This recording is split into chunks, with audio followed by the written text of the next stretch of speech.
para makasama po natin, no, ang ating mga messaging hub, no, ang ating mga host organizations, ang ating mga PWGs, ganun din ang mga members sa ating pong 7 MH regional nodes, no? At mapalad po tayo ngayong hapon kasi po makakasama po natin ang ating representative from different messaging hub. Mamaya po magpapakilala po sila, no? Magiging sentro po ng ating pagbabahagi na ngayon ay ang pagdiriwang, no? Pagdiriwang at pagkakaroon ng pagtatagumpay ng mga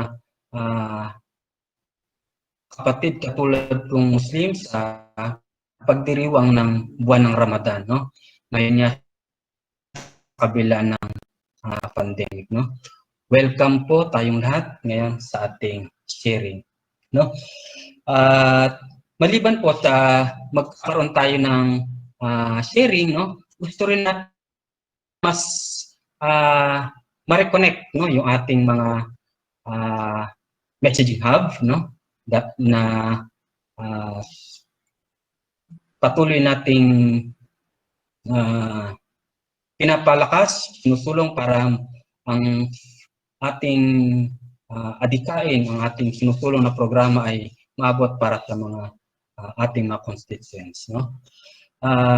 Ang ating pong mga sharer, no, ay magbabahagi ng kanilang mga karanasan, no, ng kanilang mga nagnilay, no, mga hamon na dinaanan sa loob ng inabot, no, ng 30 araw yung ating puwasa, na hindi lang siguro ito para sa ating mga kapatid na Islam, kundi kung paano rin ito, no, sinusuportahan ng iba pa nating mga kasama sa mga community, no. So magiging bahagi po ng ating program, magiging daloy po nila sa araw po na ito ay una po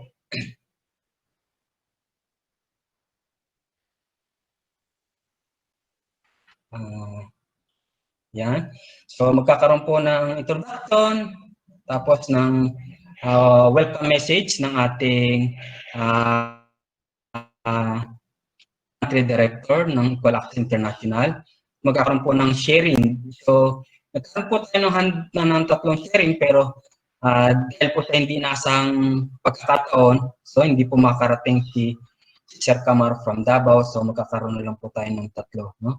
At meron po silang at least 10 minuto po na ilalaan para sa kanilang pagbabahagi.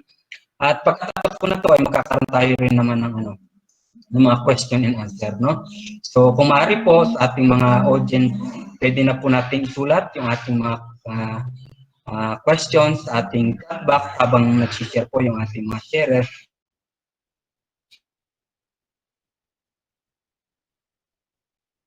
Tapos po ay summarize ng things, no? Tapos closing message. At we are requesting din po na sana nga bago po natin matapos yung ating activities, sana magkaroon din tayo ng parang groupie, no? Ganun din, pag-shoutout na rin para sa ating activity na yun. So, para po to formally start our reflection session, ay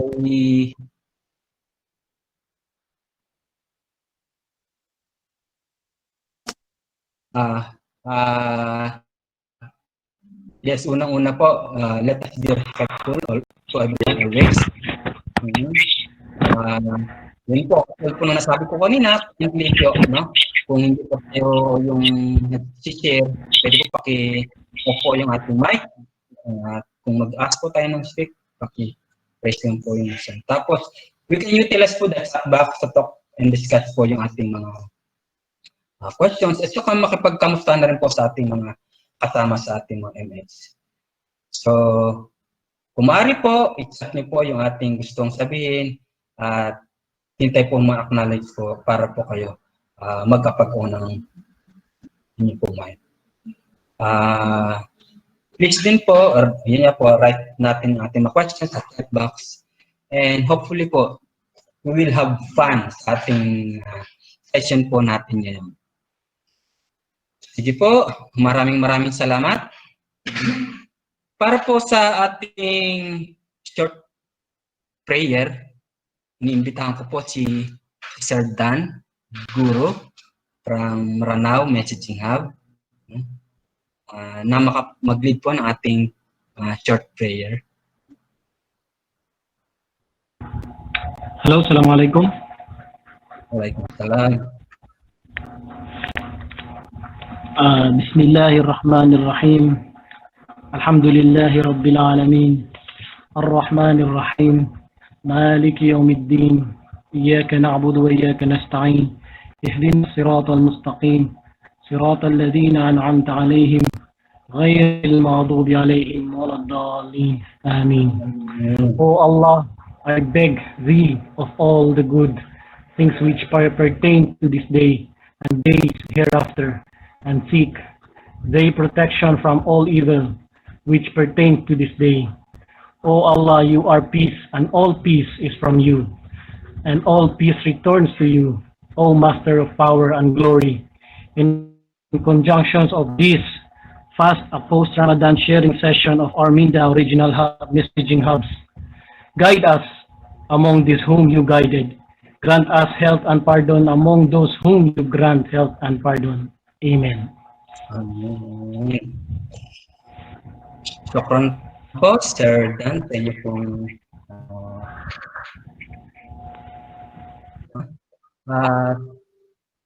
yan po, ang EA Philippines po sa pangunguna po ng ating ginagang at magiting na country director, Sir Selahuddin Hashim. Pakinggan po natin siya para sa kanyang pambungad na mensahe. So, Sir Dan. Thank you, Dennis. Una, nais nating batiin ng isang magandang hapon ang lahat ng nandirito sa ating platform. I would like to welcome you all in this online platform because this is already part of the new normal. So nakikita na tayo via online.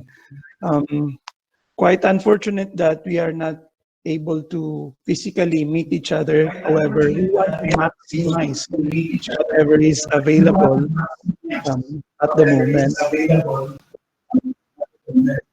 So let me start by citing a few lessons from this current situation in relation to the intent of our webinar this afternoon. Una, we know for a fact that because of the pandemic, there is actually a rewriting, or if not rewriting, then a writing of something that would be part of history, of Philippine history, of world history, and even specifically of Mindanao history.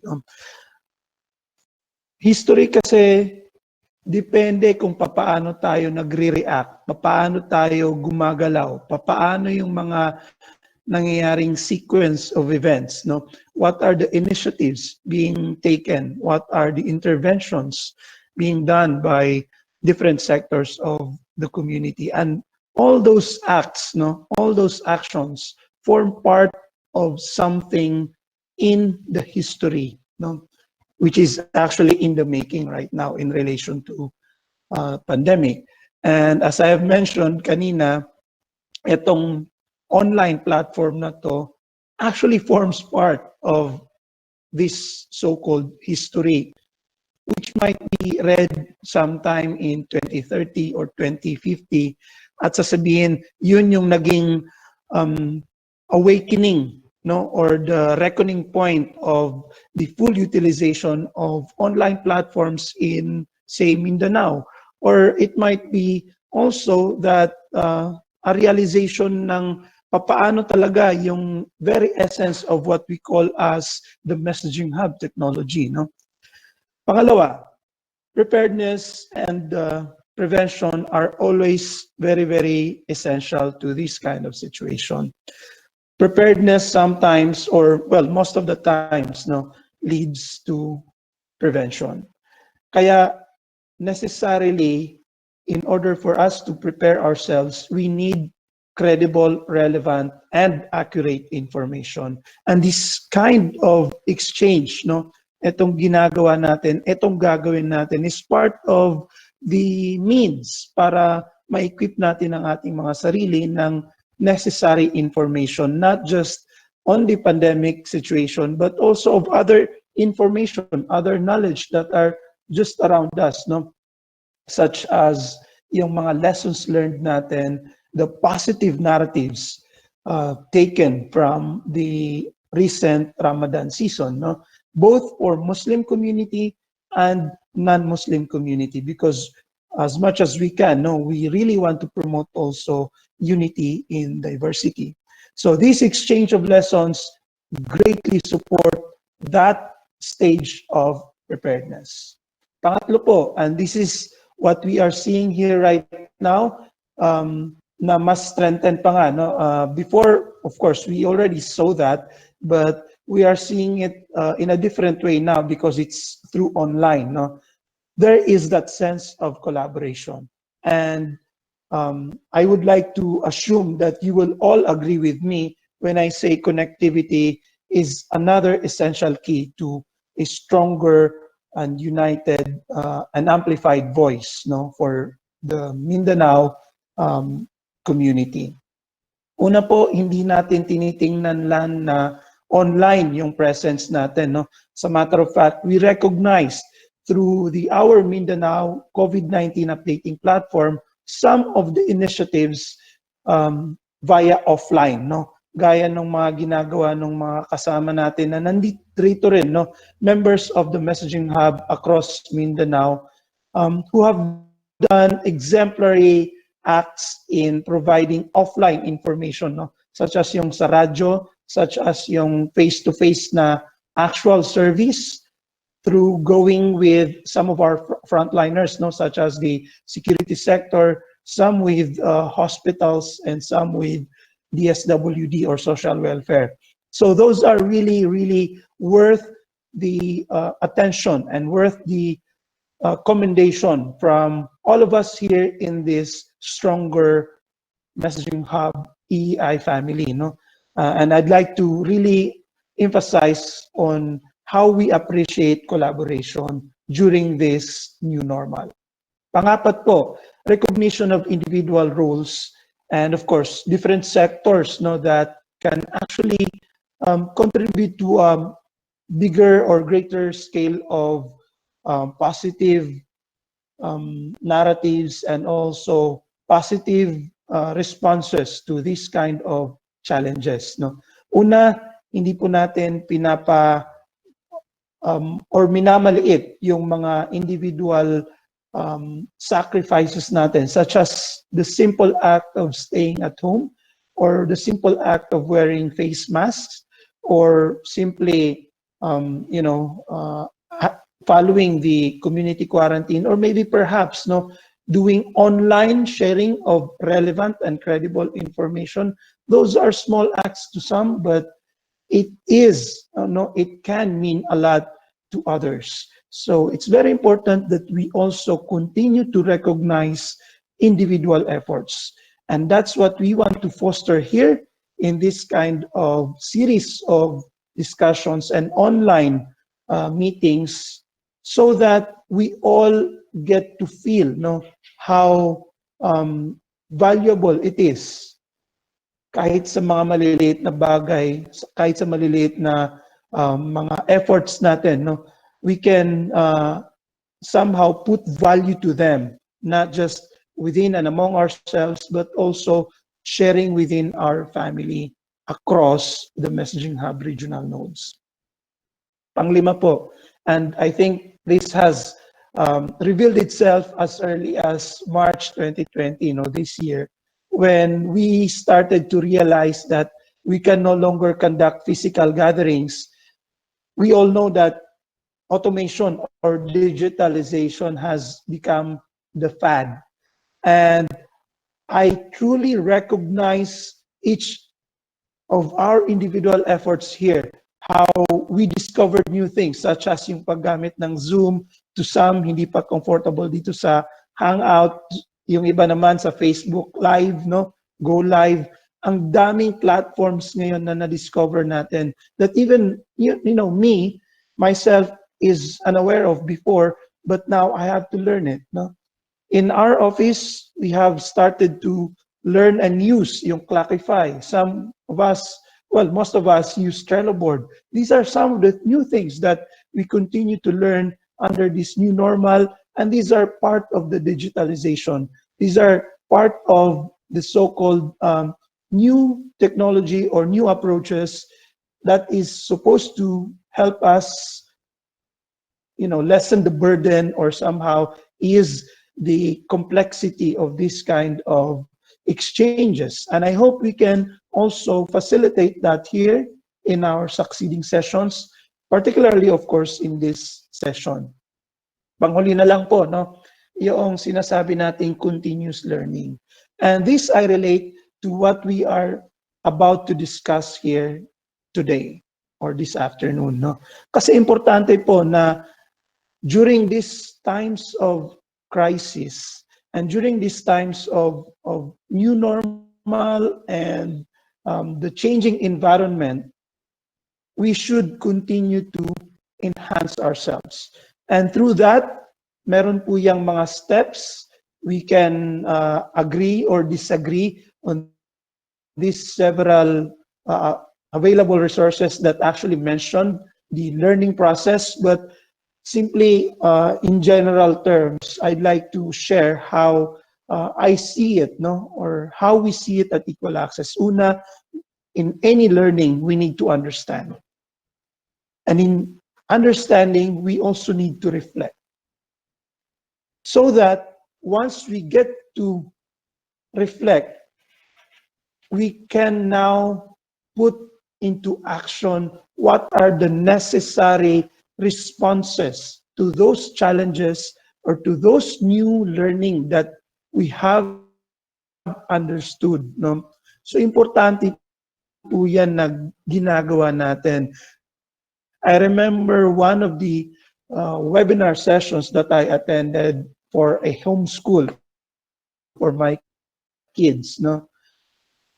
One of the lecturers mentioned the key character among those people who are mostly mentioned in history books, no? Dahil meron po silang time for reflection. And I took that as a realization, even for myself, I to agree. I mean, this is not to belittle this generation, because intentionally this is really to for us to reflect on them, no? Now there are a lot of distractions also, like if we are doing this kind of session, some of us might be holding our phones and checking our Facebook, no? We have to distinguish, though, distraction with multitasking, because that's also a different story, no? But in general, when I speak of distraction, no, ang pinaka-key element for us to somehow put a response to that, a positive response to that, is to reflect. Because in reflection, we actually get to refocus ourselves, no?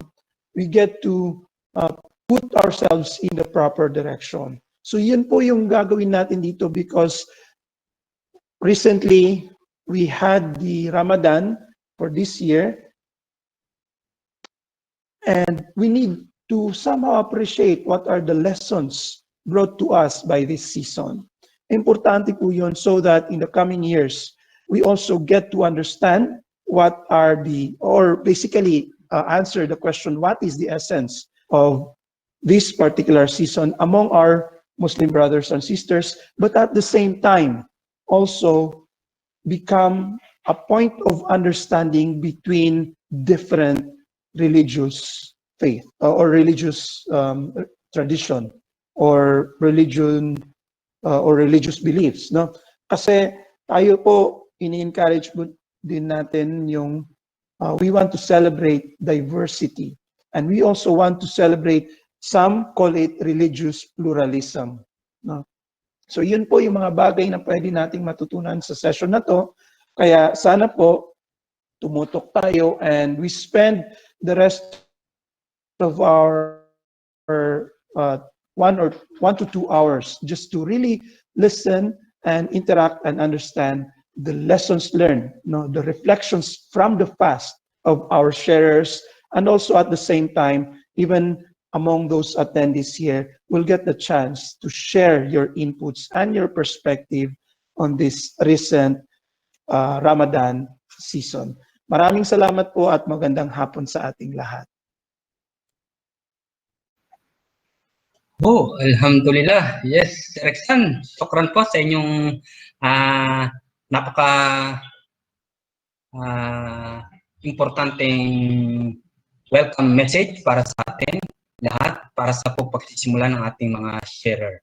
At isa po siguro yung gusto kong i-highlight na points ni Sir Rexan sa kanyang opening is yun nga, the individual uniqueness natin, no? Na kailangan nating mag-collaborate, mag-complement despite ng ating mga differences in faith or in belief. So maraming salamat po Sir Rexan. At para po sa pagpapatuloy po ng ating sharing, no, hindi ko na po ito papatagalin. So inaanyayahan ko po ang isa po sa representative ng ating messaging hub from Kutawato. Sila rin po ang isa sa host organization natin sa Kutawato Messaging Hub. So, wala pong iba kundi po si Sir Selahuddin Hashim, no? Siya po ang executive director po ng Davao Moropreneur Inc. Sir Hashim, welcome po. Assalamualaikum warahmatullahi wabarakatuh. Maraming salamat Ahmad, Denise. Maraming salamat sa EAI sa pag-organize nitong webinar session na ito. Hello po sa ating lahat. Natutuwa tayo na makasama dito. Una muna, we would like to emphasize na yung buwan ng Ramadan is very, alam naman natin to, pero may mga significant things na kailangan natin ma-appreciate. Una, ito yung time na na-reveal yung Quran. So this is how important itong month na ito. And the Quran is the divine guide of the Muslims. So napaka-importante ito. Ito rin yung panahon na natanggap ng Rasulullah yung pagiging prophet nito. So alaking significance nun para sa atin. At definitely yung Laylatul Qadr na ang worth ng mga 80,000 years of worship or ibadah. So these are very significant time, itong Ramadan. And we consider it as a way, as a time, hindi lamang yung pag-aayuno, no? Pero ito rin yung time ng pag-reflect natin, spiritually, relational, pati na rin sa family matters. So madami ginagawa to really worship God during these times.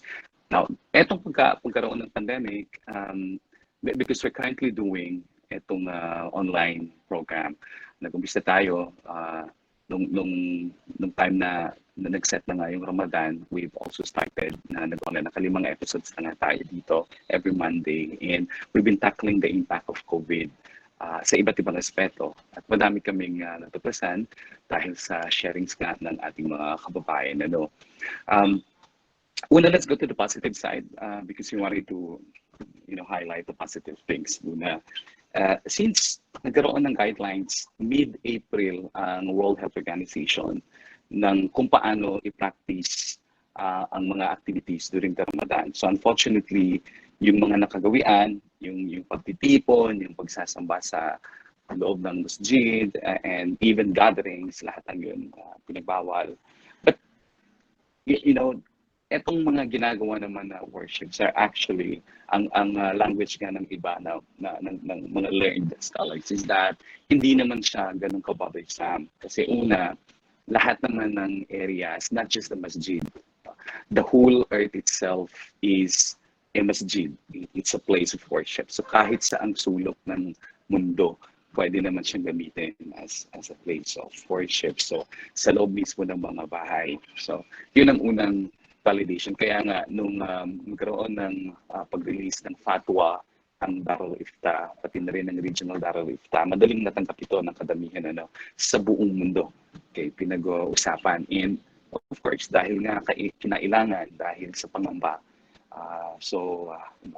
naipakita na the Muslim community actually are conscious on health aspects. So gusto kong i-highlight yun, napaka-positibong significance na sumusunod tayo when the matter talks about life and death na nga, pati na rin yung kasiguraduhan at safetyness ng pamilya natin, pati na rin ng ating mga komunidad. So, nung nagkaroon ng mga quarantines, majority pa rin ay sumunod. Yung mga ilan na nagpasaway, siguro kasama na ako dahil umuwi ako from Davao to Kutawato.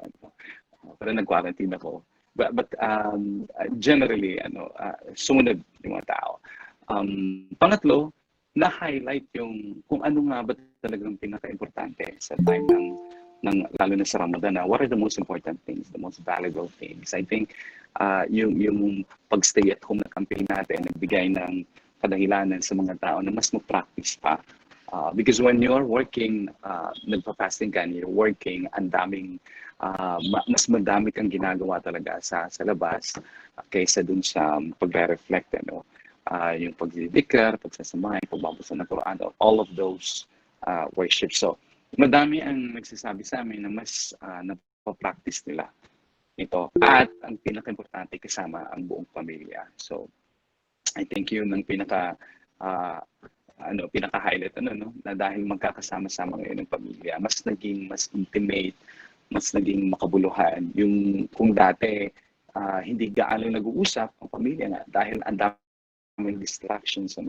Right now, even kahit na meron na ng social media, nag-uusap-usap, mas napapaigting yung pag-uusap-usap ng ating mga members sa family. And I think that's because a lot of reflections are coming in dahil sa mga ganap, sa mga pangyayaring ito. So, tingin natin kahit paano maganda yung naging epekto on that aspect. Madaming aspekto na hindi maganda. Pero gusto ko rin i-highlight na may mga movements na ginagawa because of this. Mas madami din na napakita nung kawang-gawa at humanitarian actions. Okay, yung mga NGOs yung kagaya natin ay very common. Pero may mga nagkaroon din ng pagkakataon ang mga individual private sectors na maghanap ng paraan para mas ma-reach out. An example of it is doon sa Davao. May nagtatag yung mga individuals doon ng mga Muslims, they term it as the happy halal citizen.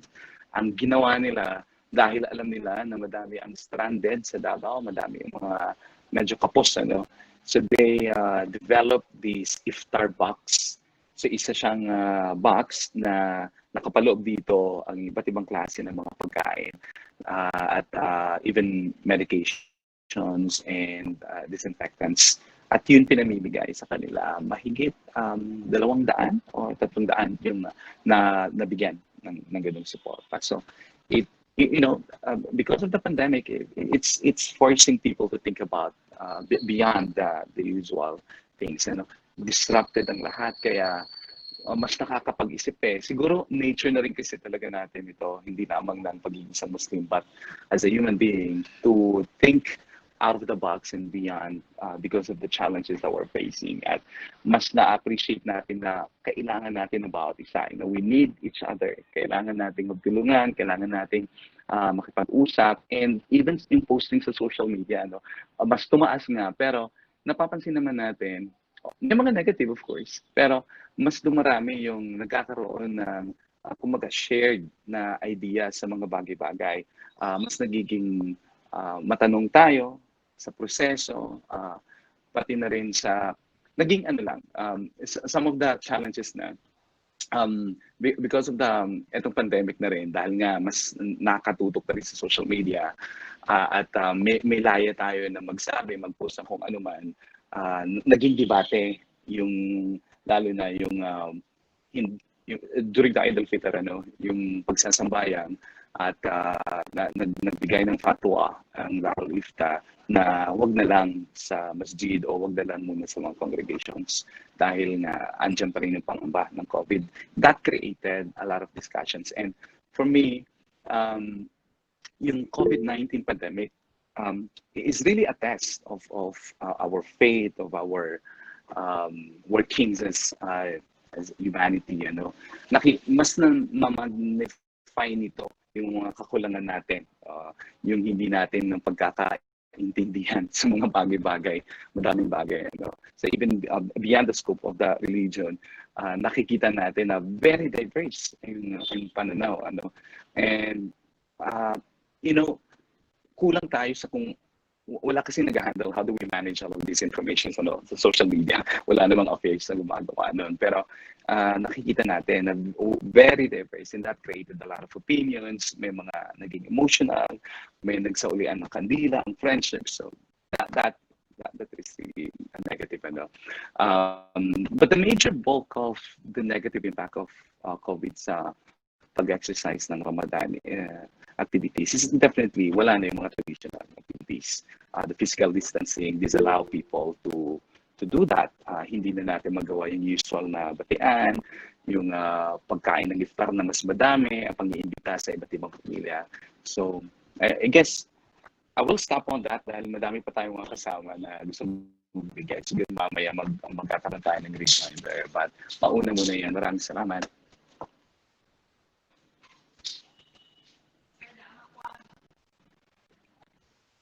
Meron din pala tayong video na gustong ipakita. I'm not sure kung nakahanda na, Dennis, Hamad. Yeah. So if you have... po yung short video presentation ni... Sa panahon ng kalungkutan, pamilya ang makakapitan. Sitwasyong walang kasiguraduhan, pumigil sa nakasanayan. Magkaiba man ng noon, pagtitibayin ang ngayon. Pag-asa'y masisilayan sa madilim na kinabukasan. Sa kabila ng lahat, sana tayo ay matuto. Sa pagtatapos na ito, simulan ang pagbabago. Mahalin at pahalagaan, alalahanin at yakapin, pananampalataya kay Allah ay ating pagtibayin. Sa pagdaan ng pagsubok na ito, mas magiging matibay pa tayo. Eid Mubarak, mga kabisig.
Naging result ako nung na-share po ni Sir Hashim. Ako po personally, talagang I appreciated talaga yung pandemic na nangyari kasi alhamdulillah, I completely, in my 12 years po na as balik Islam, ngayon ko lang pong year na kompleto po yung 30 months na fasting. So, alhamdulillah. So, yun po. Ngayon po, from Kutawato, punta po tayo ng Ranaw na bibigyan naman po tayo ng panahon ni Sir Johary Ayo na magbabahagi rin po ng kanyang karanasan sa pagdiriwang po ng bulan ng Ramadan para po sa kabila po ng pandemic. So, Sir Johary, welcome po. Thank you.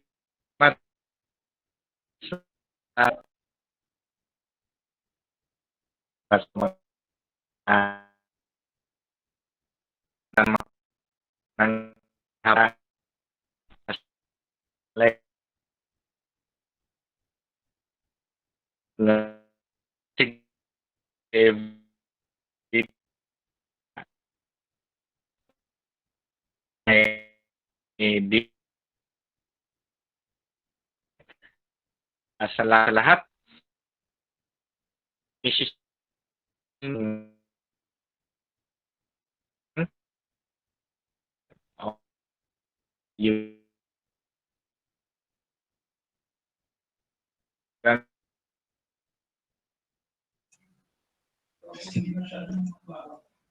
Johary, excuse po. Yes. Sir Johary, medyo choppy po yung inyong connection.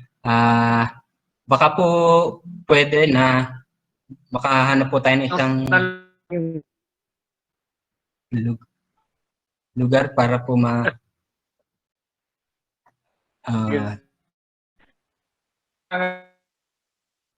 hello po. So, tatawag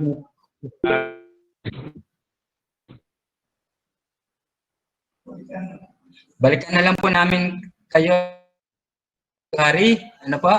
So,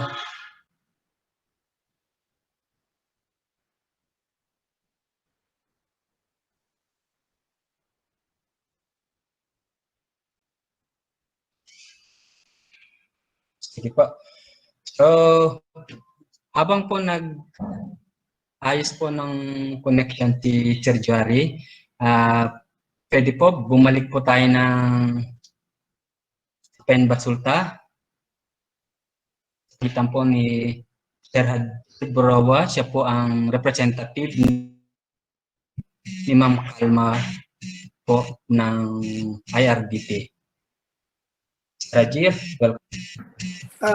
Hello ho. Assalamualaikum warahmatullahi wabarakatuh. Okay po ba yung reception? Medyo malinaw naman po ba? Okay po sir, klaro po, Clara. Okay, sige. Maraming salamat. Again ho, Eid Mubarak sa lahat. Kullu amin wa antum bi khair. Taqabbalallahu minna wa minkum sa ating ho lahat. Naway tinanggap ni Allah at gantimpalaan yung ating mga nagawang ibada sa buwan ng Ramadan. Mayroon po kaming senior na maikling presentations. As requested, I don't know kung maipa-flash po ba siya or hindi, but nonetheless, before siguro we go with our reflections, this is actually a reflections of IRDT as an organization. Ayan, sige po, maraming salamat. When we had our conversation po with the team upon receipt ng inyong invitations, we had a sharing din ho. Ano ba yung reflection natin? Collectively.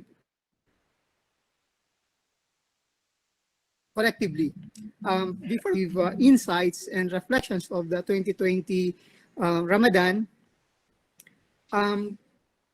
malinaw naman ho yung kautusan ng Panginoon Allah sa pag-aayun or sa pag-fasting na ito ay hindi lamang kautusan sa generations ngayon, but even the generations before the generation of the Prophet Muhammad sallallahu alaihi wasallam were also asked to perform their puasa or fasting. Can we move to next slide, please? Next slide. Sa pag-uumpisa ho, gusto lang ho naming muna ikumain, no? Ilagay sa perspective na maraming katuruan, lessons na dala-dala si Ramadan sa atin. But in this particular presentation, tinignan ho namin na si Ramadan si fasting ay nagtuturo sa atin kung paano maging submissive sa batas ng Allah. No, kung paano is a month where lahat tayong mga Muslim ay tinuturuan kung paano sumunod sa alintuntunin ng ating religion. Ito din ho ay pagbabayad ng obedient kay Allah, at ito din po ay nagtuturo sa atin na madisiplina yung ating sarili in all aspect of our life. Pinaka-end point ho nito ay para tayo maging isang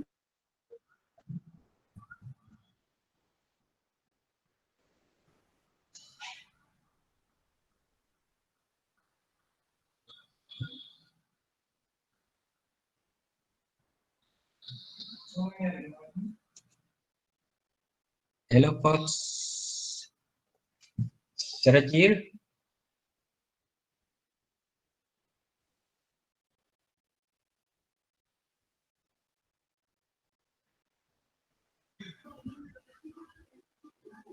Hadzer, please come back.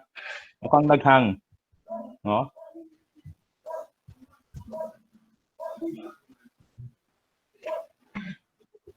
Alright, sige. Baka mamaya makabalik si Hadzer sa atin. Nawala. Since si Johary din, ay just an update. Nakausap ko si Johary. Medyo weak talaga yung kanyang connection doon sa kinalalagyan niya ngayon. But he will still be staying with us, joining us, listening. Hindi siguro daw siya share pa, pero try uli natin siya balikan mamaya kung ano man. We'll still wait for Hadzer to join us. Hadzer?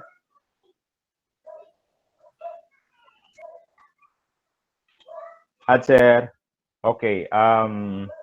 While waiting for Hadzer, Dennis, okay lang ba kung i-facilitate ko yung pagtatanong natin kay ayun, bumalik si Hadzer. Okay, sorry po, na-drop yung network namin. Sorry. Okay. Sige. Please continue, Hadzer. Thank you very much. Okay, sige po. Okay, sige po. If I may request to jump on the third or slides. Next slides po. Sunod po niyan. Okay, sige po. So, dito po ay kinuhain ho namin yung aming collective reflections this Ramadan. Sabi namin, itong Ramadan ay nag-demonstrate nung disiplina, hindi lang ho individual, kung hindi disiplina ng isang pamilya, kung papaano siya ay maging masunurin sa batas at katuruan ng Islam. Ito ay nagpatunay kung papaano ba yung pagdi-demonstrate ng leadership within the circle of the family. Among other things that is important for us, it's yielded aptitude for self-devotions. And next is accentuate the gratefulness and humanitarian-centered visions ng organizations at ng individual. And ang panghuli pong aming reflections, it avoids family as a pillar of cohesive environment. So, pakonti po, papasadahan namin ng konti yung bawat bullet na aming nabanggit ho dito. Next slide, please. Okay. Tinanong namin, paano ba natin nasabi na ito ay it demonstrated the family discipline?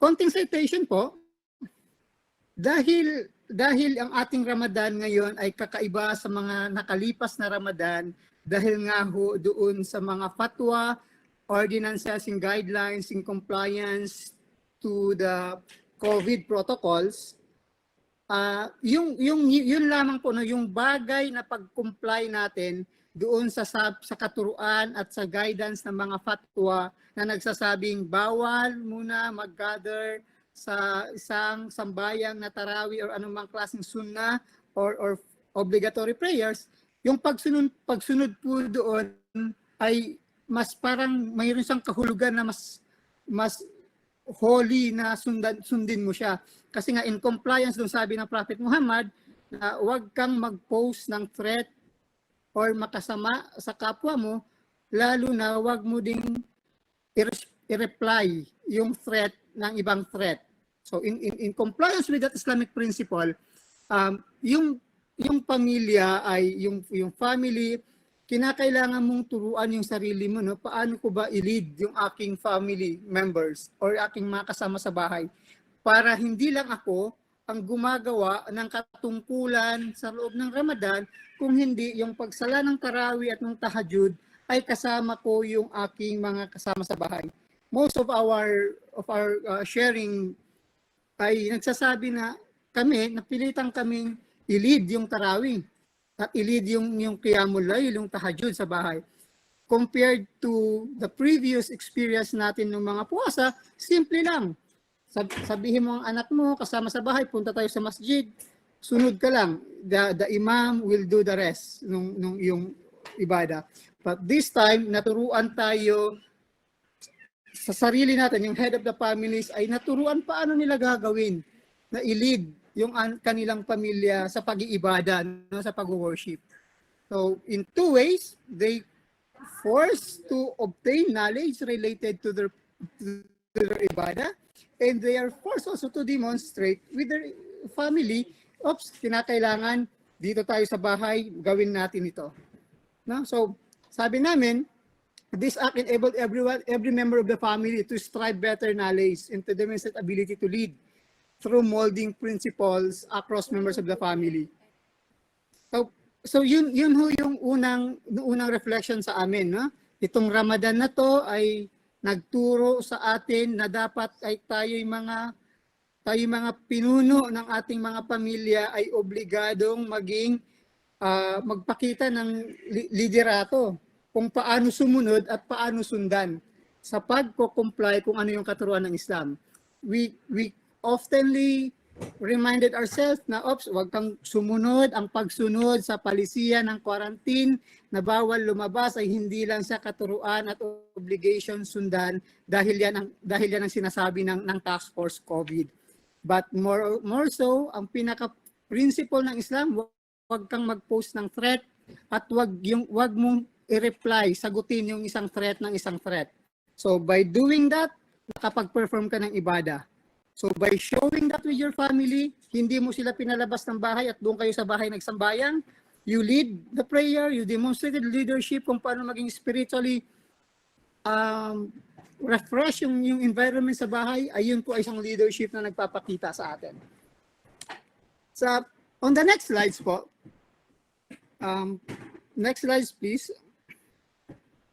Sa sunod na slide po, sabi namin, itong Ramadan ay nagturo sa atin ng self-consciousness. No? Dati-dati, yung mga Ramadan, mga unang Ramadan na hindi ganito yung ating situations, yung pag-attend mo ng regular sa isang Muslim majority or dominated communities, may mga Islamic symposiums, may mga series of small gatherings, series of lectures in Islamic to increase your Islamic knowledge. But this time, mismo ikaw sarili mo, you needed to read more, to research more, to be aware of more of your obligations, of yung mga mandatory acts na tinuturo sa atin. So, yung ating strive para maging focus. Sabi pa nga ng isang kasama namin, for this Ramadan, yung isang epekto ng quarantine, they were able to complete the reading ng Quran more than twice. When compared to the regular other Ramadan before, kinakaya lang nilang tapusin yung isang buong Quran ng one time a month for the Ramadan. So, ditong Ramadan, sabi nila, we were able to devote more time for the remembrance of Allah and for the reading of the Holy Quran. So that's part of it. So embracing these realizations, it gives us focus and mindfulness of our efforts and obligations and services. ito ay it opens access to value our internal and external obligations. So mas lalo tayong naging conscious ano ba yung hindi dapat nagiging idle yung aking oras at hindi ko lang binubuhos ito at sa aking mga anak sa YouTube and Netflix and Facebook. But it gives me an ample time to do my other voluntary and mandatory obligations for the month of Ramadan. So dahil nga po sa lockdown at kinakailangan ma-maximize yung katuruan ng Islam kasi ang Ramadan hindi lang para sa pagtulog at hindi lang para sa pagpahinga sa araw at pagkain sa gabi. So it provided an opportunity na para mas dadumami yung aming o yung kanilang mga ibada, yung kanilang act of worships. Next po.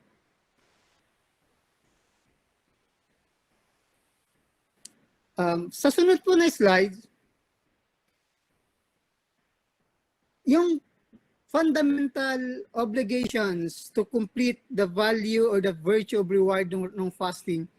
Of course, sabi natin, yung fasting ay pag-abstain from what is lawfully and legally permitted. At dahil Ramadan, ay ina-abstain natin yan. No? So, dito ho, dahil sa situations natin, hindi lahat ay pantay-pantay at pare-parehas yung capability para makabili. No? Yung ating expenses capacity ng bawat pamilya ay iba-iba. Na, so, yung reward, kahit sa other Ramadan, maraming Muslim communities ang nagpapa-iftar dahil sa value, dahil nakikita natin yung sabi nga ng Prophet Muhammad, makapa-iftar ka sa isang tao, yung reward mo ay para din yung buong reward ng iftar ng puasa ng pina-iftar mo. So more so sa situations na yun natin itong dahil may economic difficulties at hindi naman lahat ay able to provide sa kanyang table, mas marami sa Zamboanga City po, sa yung IRDT at ang kanyang partner, halos araw-araw yung pagpapa-iftar nila, no? Sa frontliner, sa iba-ibang mga depressed Muslim communities. So sabi namin, itong Ramadan ay mas nagpasobra pa, no? mas nagpalakas ng pagpapasalamat. At mas lalong nakita natin realizations ni IRDT, mas lalong ginanahan si IRDT na i-focus yung kanyang humanitarian service despite the month of Ramadan. Ang daming kaibigan, ang daming partners tumulong para magawa at makapagbigay ng iftar sa bawat communities na kung saan nandun yung organization. So, sunod po na slide. Sa last slides po, sa sunod po na slide, sabi ho ng aming mga kasama sa organization, yung Ramadan ay hindi lang para sa individual direct obligations yung worship mo kay Allah. Kung hindi, yung added value na for the entire 30 iftar for the Ramadan, kasama mo yung pamilya mo. Sabay kayo gumagawa ng supplications, sabay kayo gumagawa ng tarawih. Nung the last 10 days, yung Ashrul Awakhir, kasabay kayo lahat gumagawa. So, yung ibada, yung paggawa ng ibada ay mas lalong nakapalakas ng pamilya. Mas naging open, mas na-reconstruct yung engagement, na-reconstruct yung communication within the circle of the family. Sabi namin lahat, itong Ramadan na to, sulit kasi the entire 30 days, kasama mo anak mo, kasama mo pamilya mo. So, you have a ample of opportunity para makapag-usap ng mga bagay na kalimitan na hindi na pag-uusapan.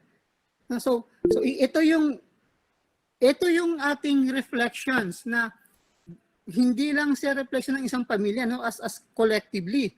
So sabi nga namin, yung pagkakataon na ito ay mas lalong nagpaganda ng cohesiveness ng family, ng pamilya at ng community. Dahil despite ho nung mga ganitong lockdown, yung intentions ng ating mga Muslim brothers ay buo pa din. Na marami nagpapaabot ng tulong para makabigay ng iftar sa iba. At mismo yung family, no, yung family as a pillar ng cohesive environment ay na-reconstruct during this Ramadan period, lalo na yung tayo naka-lockdown dahil nandun yung spirit ng oneness ng family. So, on the next slide, dahil sa mga nasabi namin, nabanggit namin kaninang 4 na main point of reflections, ay inaasahan natin na ito ay hinihingi natin kay Allah Ta'ala na sana ay ma-harvest natin yung fruits, yung reward ng ating mga ibada sa pagkakumpleto natin ng Ramadan, sapagkat ang kautusan ng Allah, sabi sa Quran, ay la'allakum tattakun. Hopefully kayo ay maging matakutin kay Allah. So sana ang IRDT at ang aming mga kasamang partner at mga kaibigan at mga pamilya na may sabay-sabay ho natin lahat makamit yung reward galing kay Allah na tayo maging God-fearing. At before I end my sharing, kami po ay kinakongratulate namin si IRDT for their 14th year anniversary today. May 26 po ay pang 14th year of service to humanity ng IRDT, particularly ho sa areas ng mga marginalized sectors ng ating sa Mindanao. Again ho, sa ngalan po ni Ms. Calma Isnain, ito po ay malaking opportunity for us to share our reflections sa ating mga kapartners po sa Mindanao. Maraming salamat po sa pakikinig. All right. Maraming salamat, Hadzer, for sharing us the time, and happy anniversary sa IRDT 40th anniversary. Ang tagal na, more power sa inyo. So, hi po. Hi, Ate Irene. Si Joel po. Sige, sasaluin ko po yung pag-facilitate ng ating mga questions para sa ating mga sharers. At habang wala pa po akong nakikitang question sa ating chat box, meron pong pinost na mga questions beforehand nung nag-register yung mga participants natin. I'd like to recognize na dito sa ating chat box ngayon, yung mga participants natin, hindi lang po Muslim yung nandito. Meron din po tayo yung non-Muslim friends and members coming from the messaging hub. And I'd like to ask the question coming from Christine Baredo from the ZamPenBaSulTa. Sabi po niya, as a non-Muslim, how can we support our Muslim brothers and sisters during Ramadan? Yun po yung question niya. At pwede po itong sagutin ni Hadzer pati ni Selahuddin Hashim, no? So, sinong gustong mauna sa inyong dalawa?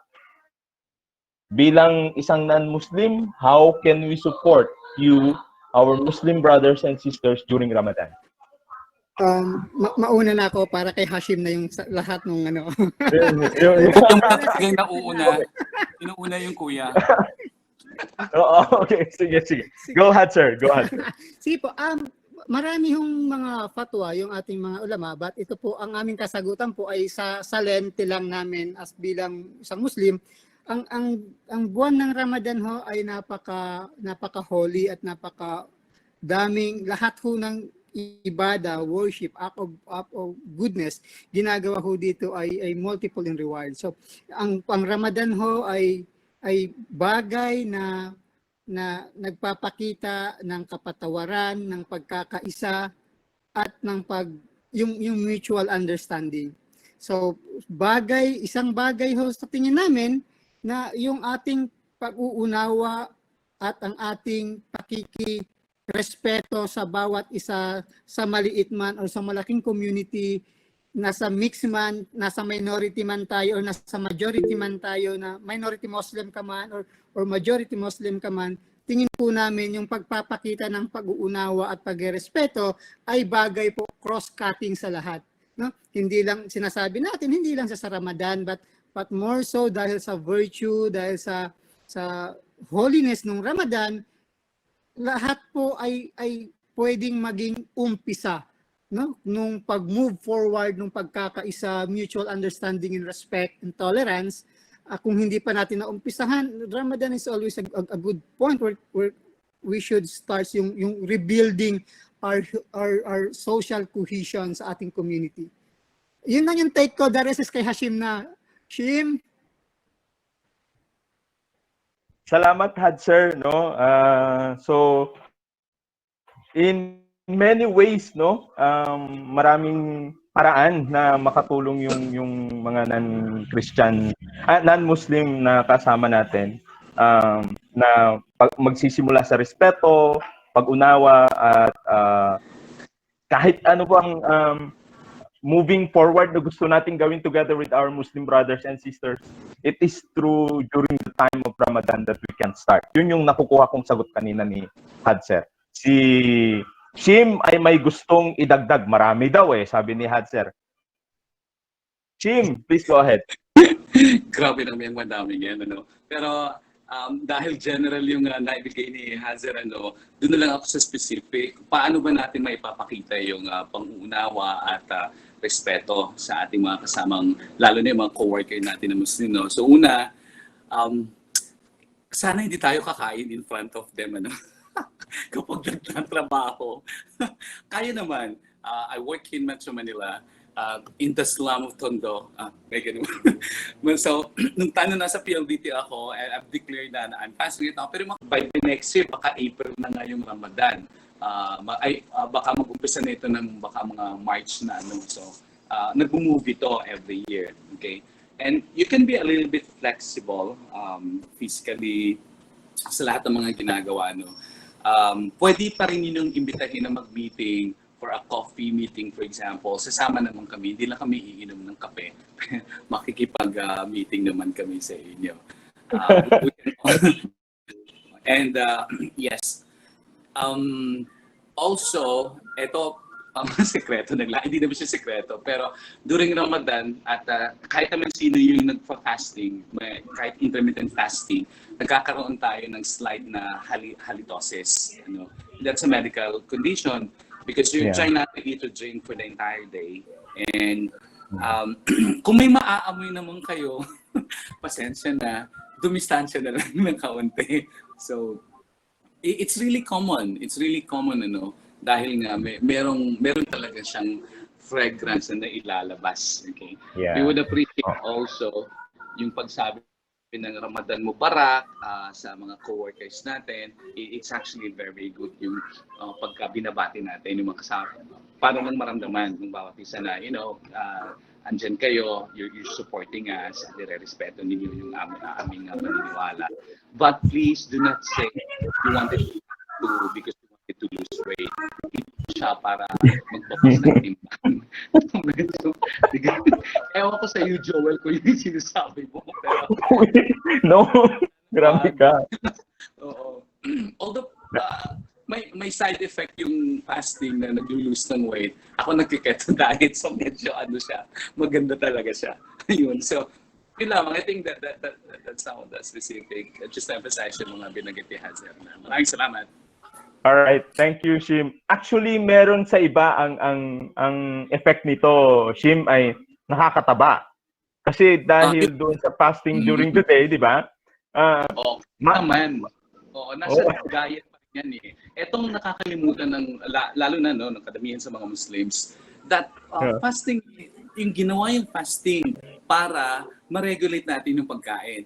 Pero hindi. Ang nangyayari, kada iftar, fiesta. Ang hinahanda fiesta. Sabi mo, kunti lang eh. Pero hindi. Buong yung siguro mga yung 12 hours na pwede kumain. 12 hours din kumakain. Walang tigil ng pagkain, di ba? So bawi-bawi lang. Pero ganun yung nangyayari sa kaya Alright. So, si Hadzer gave the general, no? Respect, pag-unawa, no? And Shim must share to us na sana wag kumain pag sa harapan, mag-schedule ng mga meetings, at lunch, wag naman, no? As early as they can, pwede sa umaga, no? And then, they are also enjoined to join iftars, no? Naalala ko nung nasa Iligan pa ako when we were responding in the Marawi crisis. Yung mga UN agencies natin, paggabi, sama-samang kumakain na joint iftar, ganon. So, meron din akong mortal sin na commit when I was still with Katuntaya Foundation, no?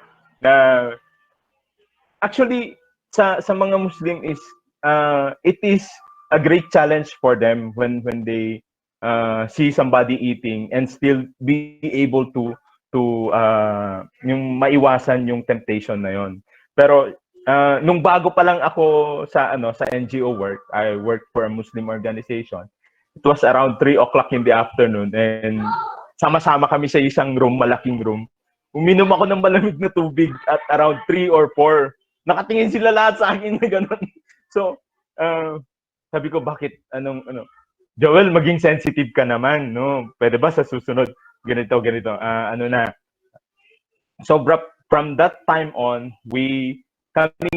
yung mga Christian brothers namin during that time, we assigned a room na doon kami kakain, doon kami iinom para lang maiwasan din namin na maipakita sa mga brothers natin na Muslims and sisters natin para mas makatulong tayo doon sa kanilang paggawa ng kanilang fasting, no? So maraming salamat ulit kay Hadzer saka kay Shim for sharing their thoughts doon sa question na yan. Meron po ba tayong question sa ating wala. Second question would be galing kay Alican, no? Sabi niya, how do you see Muslim Filipinos thrive during the Holy Ramadan while abiding with the laws set by the government during the pandemic, no? Uulitin ko. How do you see Muslim Filipinos thrive during the Holy Month of Ramadan while abiding with the laws set by the government during the pandemic? Thank you for that wonderful question.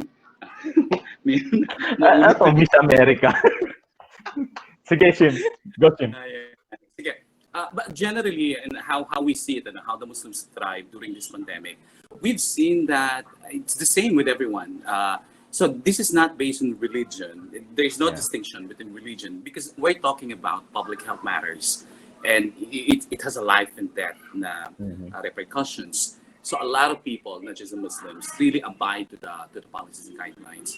Pinaka-importante yung pagsasambayan nga sa mga masjid when the WHO provided the guidelines to discourage yung congregational prayer, paggamit sa masjid, and lahat ng mga nakasanayan na ginagawa. Lahat ng yun ay sinunod. Ang lahat ng bansa sa buong mundo ay nagpalabas ng fatwa sa kanilang mga constituents sa Muslims to follow the guidelines. And nakita na ito because during the Khuruj in Malaysia, noong early February of this year, doon malaki masyadong naging issue yun. And that set yung mindset na we need to follow the guidelines because yung nangyari na Khuruj sa Malaysia, around 400 plus of them, I'm not sure kung tama yung 400 plus, pero madami ang infected by the COVID because of that. Now, very close yung congregation na yun. At libo yung umattend doon. Kaya sa Pilipinas, mataas na marami. For example, I think isa yun dahil yung galing doon mismo kaso. Okay, so, we've seen that. It has nothing to do with the religion at this point, because people has to follow. Even the religion speaks of that. And madaming customary sayings ng Rasulullah sallallahu alaihi wasallam na kapag mayroong outbreak of diseases in your community, you're not allowed to go out. And if there is an epidemic or an outbreak in a certain community, you are not allowed to go. So bago pa lang itong lahat ng ito, 1400 years ago, ito ay policy na ito ng Islam. So if there is a pandemic, there is an outbreak, quarantine is a must. Even in 14 days, na quarantine days actually being discussed in the Sunnah. So that's why I think it's easy for the Muslims to follow it dahil nga nasa katuroan na rin siya. So we've seen that there is universal agreement into this one. Salamat, Joe. Sige, okay, sige. In rejoinder dun sa statement ni Shim, no, dun sa sagot niya, perspective ko ho, dalawang bagay. Una ho, mayroon tayong, sa isang Muslim ay mandatory para sa kanya sundin kung ano yung directly na sinabi nung hadith and Quran. So obligatory po yun. Pag sinabing gawin, pag sinabing layuan, both are obligatory. Now, dito, unang principle, sabi nga natin, sabi ng Prophet Muhammad, huwag kang mag-post ng threat.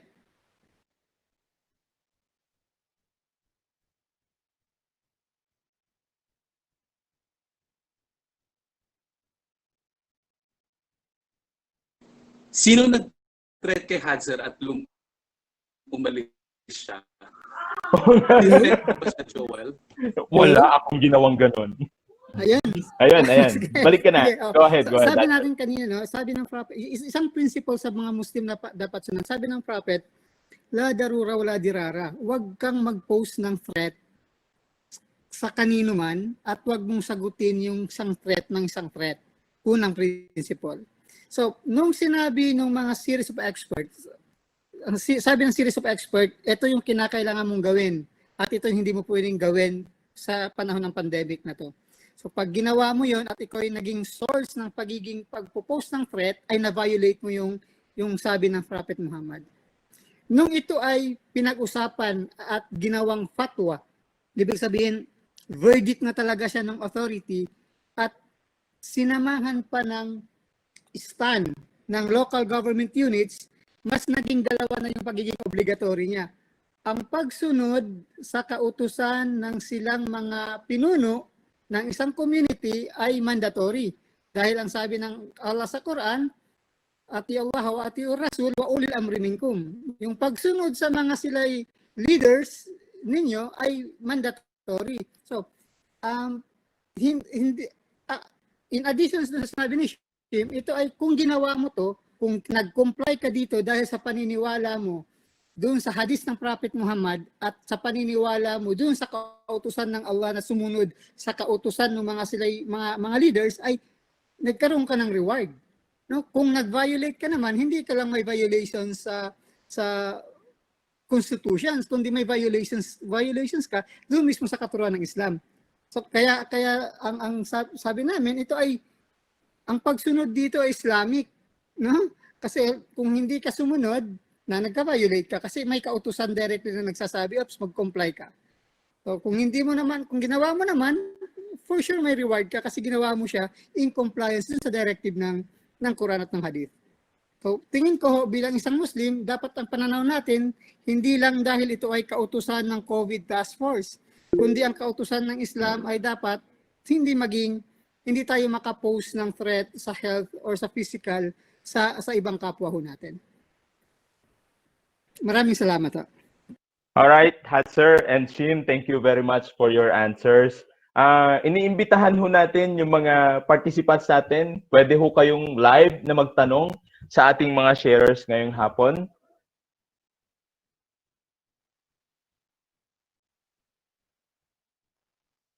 Tahimik, no? Baka uulitin ko po, inaanyayahan po namin kayo, no, na magtanong live at pwede rin po kayong mag-share ng inyong reflections or inputs dito sa ating session ngayong hapon. Magbo-voluntold ho ako. Okay lang po ba yun na mag-voluntold, no? Sige. Umpisahan ko kay Sir Mayong. Sir Mayong.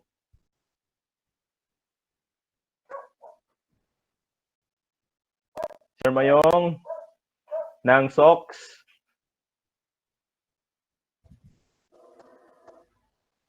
Wala pa. Si Kenny ng Davao. Hi Ken. You might want to ask some question or share your inputs, reflections.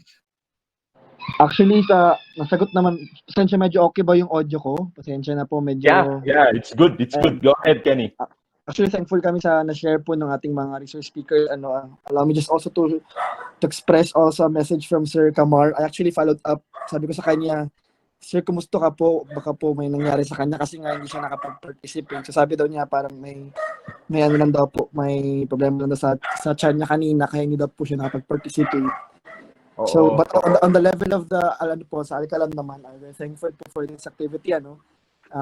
Wala naman masyadong tanong kasi nasagot naman po at I certainly agree sa ating mga issue speakers. Sa level lang po ng Alcalam, totally agree no dun sa reflection about sa mga paano yung mga non-Muslims makapag-support also sa ating mga brother Muslims at sisters Muslims habang nagpupuasa. So even ako personally, I am working for Qalam Institute. It's an Islamic institute but I'm actually a Lumad Christian. So ang amin po ay certainly agree doon sa point ni Sir Hashim kanina no, na maging sensitive na lang po tayo. No? So kung pwede kung kakain man hindi sa harapan ng mga kasamahan. Tapos kung sa opisina man ay hindi magdadala ng pagkain na may amoy. No? Parang kumbaga at least parang as a respect na lang din even though hindi na nakita. Pero kung naamoy naman ng mga kasamahan mo, medyo ganun din or kung pwede naman ay sa ibang lugar na lang din kumain tapos mag-schedule. Especially ngayon, no, even our online meetings, ang reference namin ng pag-schedule ng online meetings ay yung mga brothers and sisters natin na nagpupuasa. So sila yung tinatanong namin kung ano po yung mas preferred nyo na time, mas comfortable kayo at kumbaga hindi rin siya doon sa masyadong malapit na ang iftar kasi baka nahihirapan na rin na mag-provide ng ideas or hindi rin masyadong maaga kasi nagpapahinga pa sila. So kumbaga it's all about proper communication din po para at least din makuha natin yung we can meet halfway and then para at least makapag both Christians or I mean Muslims and non-Muslims pa rin ay maging productive pa din even though nagkakaroon pa rin kayo ng fasting during Ramadan.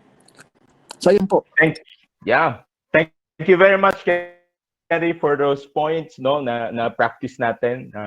O nga naman hindi mo nga pinapakita yung pagkain pero amoy naman lahat doon sa opisina alam na lahat no. So those points na sensitivities when we are working together with our Muslim brothers and sisters can do a lot of things when it comes to respecting them and also joining them in their struggles during the Ramadan. Thank you, Kenny, for that. Anybody else? Meron pa bang gusto hong mag-share ng realizations, reflections, inputs, live question? Live na parang kuryente, no? Yung ano natin. Yes, hello. Good afternoon. Good afternoon. Sir Joel, si Janina. Hi, Ma'am Janina. Go ahead po. Okay. Share lang ako ng konting reflection lang with what the sharers were able to share. Okay lang ba yung audio ko? Yes, ma'am. Loud and clear po. Okay. Thank you. Okay. Go ahead po. Actually, sa akin, for me, not only the pandemic, no, but the pandemic actually caused or gave us a more deeper time or opportunity to appreciate Ramadan, no? Not only as Muslims, pero syempre as a non-Muslim sister, no? But sa akin din, it gave a maximum or a focus or it was able to fine-tune Muslim families, no, and communities where others, as expressed earlier, no, were able to complete the entire process when before hindi naman kaya, no, dahil sa mga, syempre, marami ang kailangan gawin. But now they were able to complete the whole Ramadan and thus giving more intimacy, no, not only with their families but with their communities as well as the non-Muslim communities. And then you add to that the COVID-19 measures which allowed more time for family and self-reflection. So you do not have to be a Muslim na kailangan mag-Ramadan to be able to appreciate what COVID-19 also has given us, and that is time. No, usually before this happened, lahat tayo wala tayong time, 'di ba? So sabi ni Lord, okay, bigyan ko kayo ng time. So I hope lang naman na in this time that we had, nagawa naman natin yung mga hopes nung tayong wala pa time. Nung wala pa tayong time. Hopefully we were able to have time and bond with the family kasi kahit nasa bahay tayo, pag hindi naman natin talaga purposely bigyan ng oras at bonding time yung anak natin, wala ring purpose yung time. So, ganun lang. Be it a Muslim, a Christian, or ano, time is really appreciated both in Ramadan and in the pandemic. Thank you. Thank you, Ma'am Janina. Time really is spending with our family, bonding together with them, no, talking, eating together with them. Whether you are a Muslim or a Christian, it is a time well spent. Salamat kaayo, Ma'am Janina, for sharing those thoughts. You're No? welcome. How big? Wait. Naikwan si Kenny. I forgot to mention also kanina how big our respect and appreciation to our brothers and sisters na kahit nagpapasting and nagre-risk of transmission, they still try their best to extend their time and effort for sharing their blessings through iftar drives for our local Muslim community, especially those affected by the pandemic.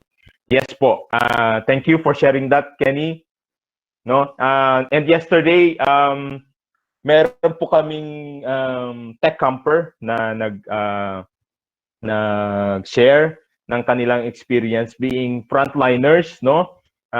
So bigyan din po natin ng ng parangal yung mga frontliners natin, lalo-lalo na yung mga nandito po na minsan nag-e-extend ng kanilang time in the community, as well as na-extend din po yung kanilang pagpa-fasting because they have to do something, they have to serve patients maybe, or hindi pa sila nakapag-umpisa na mag-prepare ng kanilang mga food. So I think that's it for this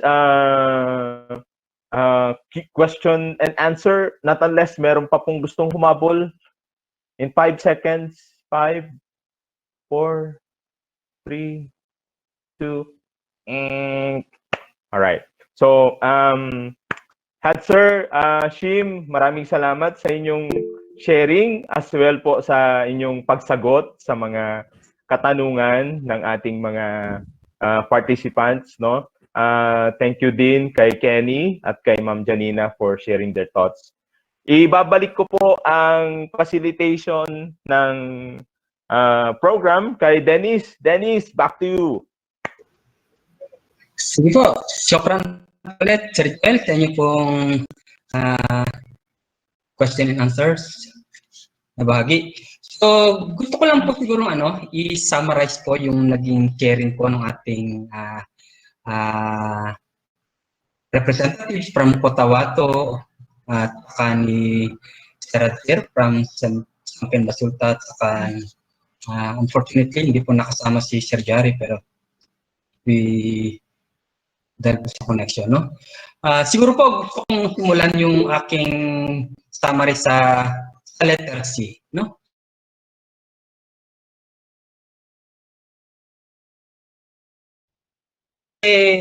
Sa mga which is for complementation, no? Wherein the rule ng Islam ay complement ito ng government at ng ating mga community, na kung saan nag-build ito ng cohesion, no? Para mas maging sa palagay natin, mas naging positibo yung result nito maliban sa negative, no? At nagkaroon din tayo ng openness, no? Ng openness sa mas maraming opportunity na tulad yan ng i-share kanina na dati noon, dito lang yung ating ginagawa sa ginagawa natin ito, particular ng maramihan sa masjid. Pero dahil nagkaroon tayo ng mas maraming time, nagkaroon ng openness tayo doon sa ating mismong pamilya, sa ating mga sarili. Na kung titingnan, mas naging obedience pa tayo ngayon din, no? So, yun po yung nakikita ko na sharing ng ating mga sharers. At nagkaroon din po sa pagdating po naman ng vision, no? Mas na-focus natin ito, ibig sabihin, dahil yung ating panahon, yung ating oras na itutok natin sa ating pamilya, sa ating sarili, mas na-focus natin ito na mas makapagbigay tayo ng maraming panahon na may bahagi ito sa iba. At yung sa ano po, siguro yung bandang huli is how the Islam people po, yun yung integrate yung kanilang puwasa, ng fasting, na kung sinasabi nga ni Sir Exan kanina, it's the Islam daw po, it's way of life, no? Meaning, hindi po natin kinakailangan na mas makasakit o makaperwisyo tayo ng ating kapwa para lang maitawid yung ating mga sarili. Mas maging matunurin tayo sa mga alituntunin at sa mga batas na naayon sa ating relihiyon at ganoon din sa ating gobyerno. At siguro is yun nga, magkakaiba man po yung ating pinaniniwalaan, yung ating kinasampalatayanan dahil sa ating diversity, pero handun pa rin po yung unity, no? Handun pa rin po kahit po tayo ay Islam, kahit po tayo non-Muslim, pero po respect ay nahandun sa atin, no?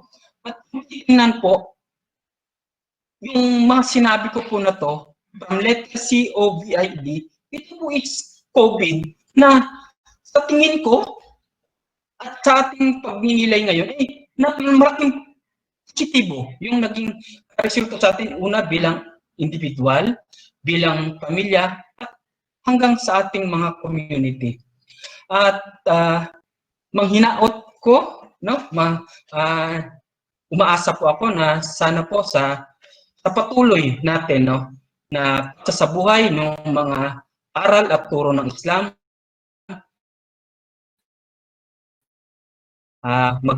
hindi man po sinasampalatan, pero yung pakikipagtulungan, yung pakikibahagi natin sa lahat ng ating mga ginagawa ay isang pagpapatunay na tayo ay isa, na kailangan natin talaga ang isa't isa, kailangan natin magtulungan, kailangan natin magbigayan, kailangan natin na magbahigayan para mas maging magkaroon tayo ng pinapangarap natin lahat, na magkaroon ng mapayapa at siyempre tuloy-tuloy na pagunlad, lalong-lalo na po dito po sa ating Mindanao. So muli po sa ating pong lahat, Sir Hashim, Sir Johary, sa lahat po ng mga naging bahagi natin sa pag-uusap po natin ito, maraming salamat po. Shukran.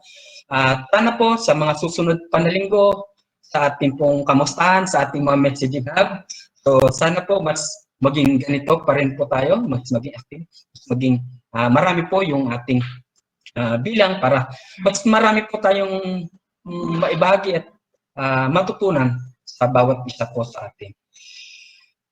So, all right. Thank you, Dennis. Baka meron din pong gustong idagdag ang ating country director, Exan. Please come in. Sige po, Sir Exan. Thank you very much. I'd like to share my screen. Although most of us may have already an access dun sa pinadala na reading material from Irish, our media content producer, but here it is. No, actually, it's a summary of all these things discussed this afternoon also, but maganda rin kasi na ma-back up natin yung ating reflection with a reading material, no? Especially for those who are not entirely familiar with the terms used, no, during this sharing. So, una, it's a good reminder po sa ating lahat that Islam as a religion has actually 5 pillars, no? At isa po dyan yung fasting, yung Ramadan or Saum in Arabic, no? So, yan po ay kasama sa 5 na poste or foundation of Islam. Primarily, it is the Shahada, no? Or yung pag-testify that There's no other God but Allah, and Muhammad is his messenger. And then there's the prayer or salah, and then there's zakat or the alms giving, no, or charity. And then we also have the Hajj or pilgrimage. Now, yung usaping saum or fasting has already discussed earlier, no? Na meron itong mga spiritual benefits. But more than that, na-mention din kanina na meron itong mga physical, moral, and social benefits.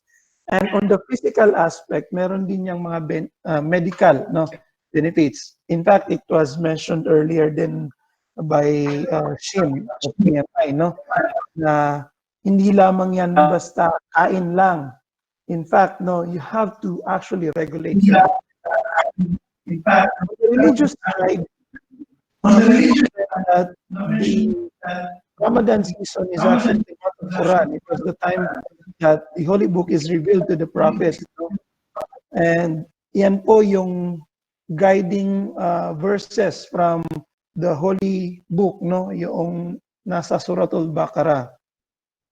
It is also the month of Laylatul Qadr or the Night of Power, where in this particular month, may isa pong dedicated, a special night of power where your prayers can actually be doubled or tripled or be yung magkakaroon ng multiple effect, no? It can be worth 1,000, no? Yung kanyang value.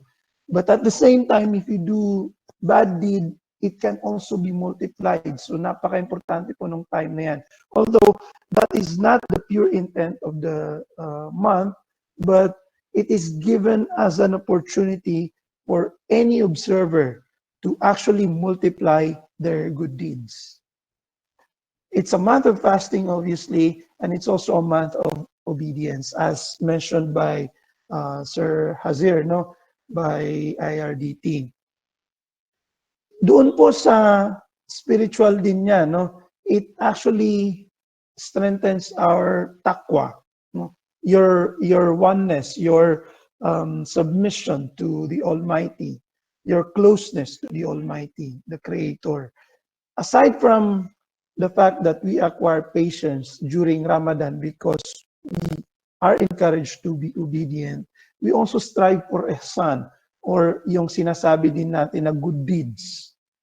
Because you can not be, your fasting could not be accepted if you continue to do your bad deeds. Halimbawa na lamang ay magkalat ka ng mga maling impormasyon, no? Yung chismis. Hindi rin ma-accept yung prayers mo. Hindi rin ma-accept yung pag-fast mo. You just hunger yourself if you keep on doing your bad deeds during the month of Ramadan. So it refines our manners. It can encourage us to be more charitable by, as highlighted also by Kenny, na nagpapasalamat nga dahil even if our Muslim brothers and sisters are fasting, we also still continue to share, no, or actually help and support other communities in need during this pandemic. So that's a more pious act. So it also gives us the sense of unity among Muslims, but more than that, among our brothers and sisters from other religion, no? Dahil nakikita rin natin, at yun yung na-strengthen nitong pandemic situation, that during the month of Ramadan, the hunger or the feeling of being deprived of certain things, or of restricting yourself to do or enjoy some of the worldly things, no, ay na-experience din ng mga kasama natin even if they are not observing Ramadan because of the current pandemic situation, such as restricted in movement or going to the malls or immediate access to food. So these are some of the things that actually teaches us in general discipline and gives us that sense of unity, because we feel all throughout the same things, no? At yun nga yung pwede rin nating tingnan as one of the social benefits, no? Medical benefits in a sense that we are actually encouraged to limit and restrict our intake, and in a way, pwedeng bumaba yung ating blood cholesterol, pwedeng magkaroon ng lesser threat yung diabetes if we do have, no? We all know this. Now, when we go to hospitals, if we do, halimbawa, mag-ask tayo ng laboratory tests, we are encouraged to do fasting. Why is that? Because there are medical benefits. Even other personalities, non-Muslim personalities, such as the likes of Pythagoras, Socrates, Plato, Aristotle, these are known to us. They do fasting, no? And there's even a Swiss physician encouraging fasting or the act of regulating your intake for the entire day, no, as a medical prescription. So it can have a lot of medical benefits. Psychological benefits in a sense that we are given a purpose, that we are asked to obey and do good deeds and strengthen our taqwa or closeness to the Almighty. So it answers to mental health issues such as yung anxiety, such as yung mga depression na pwede nating nararamdaman because of the limited movement due to the community quarantine. Social benefit, I've emphasized, no, na even the poor or the needy are equated to the rich, because during this month, you all, no, feel hunger. Might be aggravated sa case ng mga marginalized sector because they have limited food supply, no, to take in. But, you know, this season actually encourages the act of sharing. The more that you share, ito na mention nga, no, mas kumbaga madodoble yung good deeds, yung rewards na pwede nating makuha if we share. So that actually is a social benefit in itself, no? And there's a lot more to know about these benefits of Ramadan, the essence of Ramadan, and I hope we continue to do this kind of exchange, no?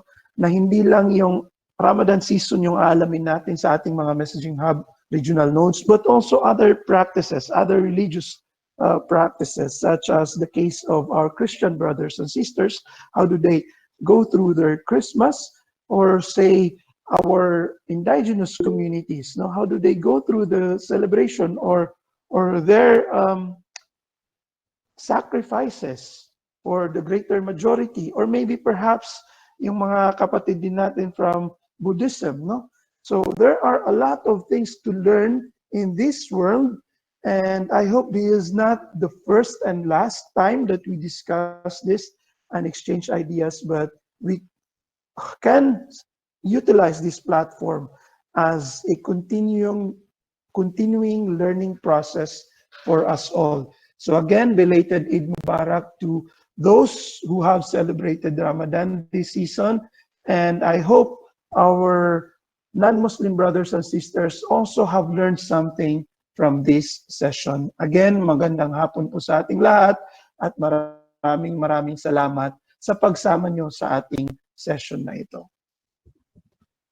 All right. Thank you, Exan, for your message. May I invite everyone to open their cameras para po magkaroon tayo ng groupie online, please. All right. Ayun, si Ma'am Janina is there. Kenny, oo, nakikita ko yung mga mukha nyo. Sige. In 5 seconds, pwede bang sinong kukuha? Adam? Ayun, meron pang hindi, si Ma'am Hasana Basher, please open your, ayun. Sir Mayong, pa-open po ng inyong inyong video, please. Johyver, ayun, nandiyan na siya. Si Saaduddin, please, pa-open ako ng iyong video. Si King, wala pa. Sino pa tong isa? Sige. Sir Mayong, you still there? Okay. In Irish, kindly take the photo, please. Ready? 1, 2.